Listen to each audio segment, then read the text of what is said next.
Teachers, respected chairman sir and faculty and students, నా పేరు అజయ్. నేను కామారెడ్డి నుంచి వచ్చాను. మా మమ్మీ స్వప్న. నేను ఇక్కడ 10th అయిపోయినాక జాయిన్ అయినా. ఇంటర్ ఫస్ట్ ఇయర్ ఇక్కడనే చేసిన, సెకండ్ ఇయర్ ఇక్కడనే చేసిన. మంచి మార్క్స్ వచ్చినాయి. నేను ఎప్పుడైనా ఇట్లా అనుకునేటోని నాకు ఇట్లా ఆర్మీ సెట్ అవుతా, నేవీ సెట్ అవుతుంది అని. ఫస్ట్ ఆర్మీ చూసుకుంటే ఆ రన్నింగ్ 5:45 మనకు పడదా అని మస్తార్లా రన్నింగ్ కొట్టినా కానీ పల్లె నాకు.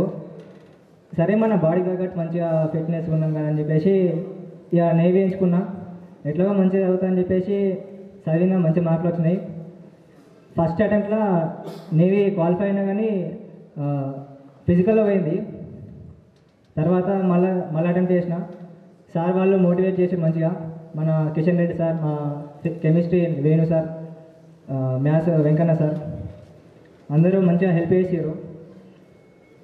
మంచిగా చదివినా. మళ్ళీ సెకండ్ ఎగ్జామ్లో కూడా క్వాలిఫై అయినా. తర్వాత ఇప్పుడు ఇంటర్ అయిపోయాక మళ్ళీ డిఫెన్స్లో జాయిన్ అయినా. 1 year లాంగ్ టర్మ్ అక్కడనే చేసిన. అక్కడ శేఖర్ సార్, తిరుపతి సార్ అందరూ మంచిగా హెల్ప్ చేసారు. డైలీ గ్రౌండ్కి వెళ్తుండే మంచిగా. ఫుడ్ అంటే కొంచెం నాకు వల్లేదు, అందుకే ఇట్లనే ఉన్నాయి ఇక పక్క. అందరు మంచిగా హెల్ప్ చేసారు. మా మమ్మీ కూడా మంచిగా ఎప్పుడైనా హెల్ప్ చేస్తుండే. తినబెట్ట మంచిగా ఉండు, ఇట్లా ఏం టెన్షన్ పెట్టుకోకుండా నీకు వస్తారా పక్కా వస్తాయి, నాకు నమ్మకం ఉంది అనుకుంటా మంచిగా చెప్తుండే. డాడీ కూడా హెల్ప్ చేస్తుండే మంచిగా. నాకు ఒక తమ్ముడు ఉన్నాడు. తమ్ముడు ఇప్పుడు 8th క్లాసు. వాడిని కూడా ఇక్కడనే చేపిస్తాము. మేమందరం మా ఫ్రెండ్స్ ఉంటుండే, నాగరాజ్ ఇంకా 2-3 ఉంటుండే. నాగరాజ్కి అయితే ఇక్కడే ఉంది. నాగరాజు వానికి 2-3 times ఆర్మీ రన్నింగ్ కొట్టింది కానీ మెడికల్లో పోతుంది వానికి. ఈసారి పక్కా నాకు నమ్మకం ఉంది నాగరాజ్ జాబ్ కొడతారని. ఇంకొకడు పవన్ ఉంటుండే.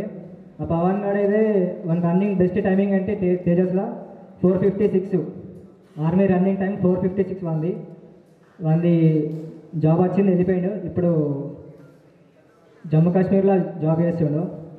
నెక్స్ట్ పక్క నాగరాజ్ నీకే వస్తుందిరా, నాకు నమ్మకం ఉంది, కొట్టాలి ఈసారి. అండ్ నేను ఎప్పుడైనా ఒకటే నమ్ముతా, hard work plus smart work = success. ఇది ఒకటే నమ్ముతాను ఎప్పుడైనా. హార్డ్ వర్క్ ఎప్పుడైనా గ్రౌండ్లో చేయాలి, స్మార్ట్ వర్క్ ఎప్పుడైనా చదువులో చూపించాలి. ఈ రెండు ఈక్వల్ అయితేనే మనకు సక్సెస్ అవుతాం. నేను కూడా ఇంతకుముందు ఇట్లనే మస్తు మంది మా సీనియర్స్ ఇట్లా జాబ్ కొట్టారు. నేను ఎప్పుడైనా ఇట్లా ముంగట్లైన ఉంటుండే, అరే నేను ఎప్పుడు జాబ్ కొట్టే, నేను ఎప్పుడు ఇట్లా చెప్పేది స్పీచ్. ఆ రోజు ఈరోజు నా కళ నెరవేరింది. Thanks to teachers and thanks to all faculty members. Thank you very much. వేదిక నుంచి ప్రిన్సిపల్ సార్ గారికి, ఉపాధ్యాయులకు, అక్కడ ఉన్నటువంటి మొత్తం విద్యార్థులకు, టీచర్లకు, ప్రతి ఒక్కళ్ళకు కూడా మా యొక్క నమస్సుమాంజలు తెలియజేసుకుంటున్నా. ఎందుకు అంటే తేజస్లో ఇంత దూరం వచ్చి మేము చదువుకుంటున్నాము, మాకు ఇంటికాడ చాలా వరకు మేము మంచి ఫుడ్ తింటాము అని అనుకునే వాళ్ళు మైండ్ సెట్లు చాలా మందికి ఉంటాయి. కాకపోతే ఆ ఫుడ్ తిని మీరు అక్కడ ఏం చేస్తారో తెలియదు. ఈ ఫుడ్ తిని ఇక్కడ చదువుకొని వీళ్ళు చెప్పినట్టు విని మీరు ఏంది అనేది మీ సత్తా చూపించుకొని మీరు బయటికి వెళ్తే మీకంటూ ఒక లెవెల్ అనేది క్రియేట్ అవుతుంది, ఖచ్చితంగా క్రియేట్ అవుతుంది. మళ్ళీ